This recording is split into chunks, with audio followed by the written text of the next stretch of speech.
Hasanabi-ism. Letting your own friends roll over your legislative agenda. Why? I think people are being a little too mean, in my opinion, to the pod Johns, to the pod save boys, because they were nice enough to have me on and also like give me an opportunity to say my piece to a shit ton of liberals who apparently had never really considered, had never really personally considered what this would look like a progressive vision for the party. And I do think that we need to do that. It's good for people like myself to be able to sneak into that discourse and present myself in a charitable manner. I mean, it's seemingly very popular. Like the episode got to #1 at a certain point yesterday, and now it's like still at top 6 on Apple Podcasts. And not only is it good, but like I've been getting a lot of normies reaching out to be like, I showed it to my mom. Like I showed this episode to my mom and she thought it's a breath of fresh air, like for a lot of people, this is the type of commentary that they never actually hear. And it once again makes me feel as though if MSNBC or like mainstream media outlets were regularly churning out my position, that there would be a lot more mass mobilization in that direction. And that's precisely the reason why they don't do it. Because I think people understand what's hurting them. People understand where they hurt. Okay. And it makes me feel as though, when someone is actively communicating what the problems are and demanding more from the Democratic Party, instead of just like constantly presenting themselves as like these docile, pro-compromise individuals, they kind of go along with it because there's no other option for them, right? There's no other option for them at all. There's no other alternative for them. But when they hear someone say, no, this is the way to go, they like it. But like I said, I think a lot of people are being people come out and a little ruthless to the pod Johns. I mean, really, like, that doesn't make a lot of sense, right? Because Biden has to play by the rules. No, I know. I know that he has rules. I'm suggesting that maybe his own opponents don't care about the rules, and that maybe Americans aren't really that much a fan of rules. I think it's clear at this point that actually they vote for people who shit all over the rules so long as it makes them feel as though shitting all over the rules is going to lead to their life getting better.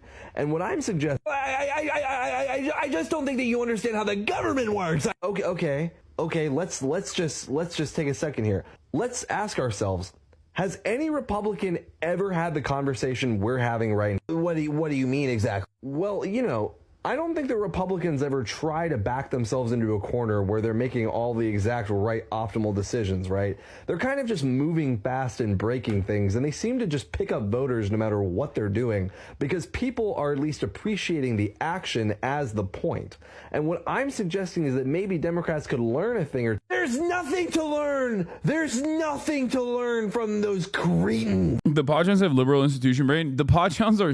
Okay, I need you guys to understand something, and this is not me like glazing them or defending them because they gave me an outlet or an opportunity to speak my truth. I'm just saying this with all sincerity. In DC, they look at the Podjans, who you are right, do have institutional brain, but in DC, they look at the Podjans as like the most aggressive, progressive people that you have ever encountered. Like in the DC bubble, that's how fucking conservative the Democratic Party is. They literally look at the Pod Save America as like, the activist base of the party. That's it. Like, does chat not know how the Podjans work for Obama? They're the young progressives from '08. Yeah. Like for them, for a lot of people in DC, I'm telling you right now, for a lot of people in DC, they are just like unimaginably progressive. They're like, what are you saying?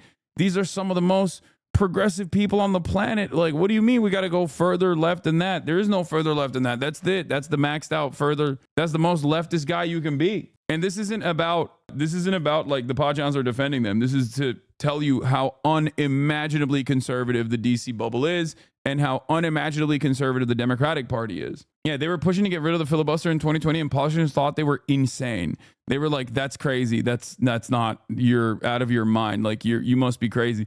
And it's kind of funny to think about because when I say, hey, we have these regulatory agencies, maybe we should use those regulatory agencies against politicians as well that are routinely in violation of the the same, you know, things that those agencies are supposed to look at, you know, direct conflict of interest and the like. And the most progressive, the most radically progressive people, according to the DC Democratic Party bubble, will look at me and go, that's the most insane thing I've ever heard. Like, that is the most insane. I mean, that's crazy. We're wielding the regulatory bodies like as a weapon. And I'm like, first of all, it's what they're supposed to do. I'm just demanding that they actually do it, like truly, you know, drain the swamp. And secondly, the Republicans do it in the opposite direction all the time. But yeah, ultimately, I'm very fortunate that they even let me on there. So it's great. Fuck it, I'm saying it. America deserves love. Fuck it, I'm saying it. America deserves happiness. Fuck it, I'm saying it. America deserves love. Fuck it, I'm saying it. America deserves happiness. Fucking liar,